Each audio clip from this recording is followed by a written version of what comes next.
Welcome to the Rim Break Rodeo. We hope this video helps. You'll start by confirming prerequisites. Check your Android version and that your carrier supports earthquake alerts. Once done, open Settings and tap Location and Notifications to enable system-level permissions. You need Google Play services up to date because it delivers alerts. Open Play Store and update if prompted.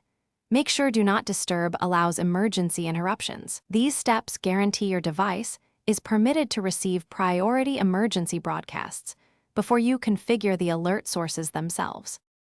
Next, go to Settings and find Safety and Emergency or Wireless Emergency Alerts. Exact name varies by phone. Turn on earthquake alerts and the broader public safety messages so system broadcasts reach you. If your phone lacks a built-in option, install an official earthquake alert app from a trusted developer. Grant location and notifications to that app.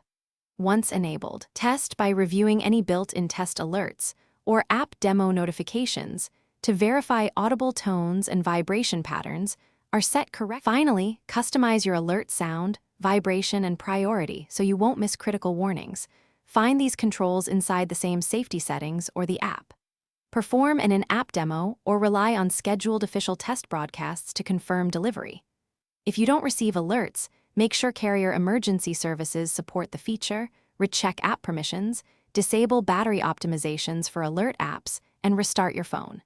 If problems persist, toggle network settings and contact carrier support for provisioning issues.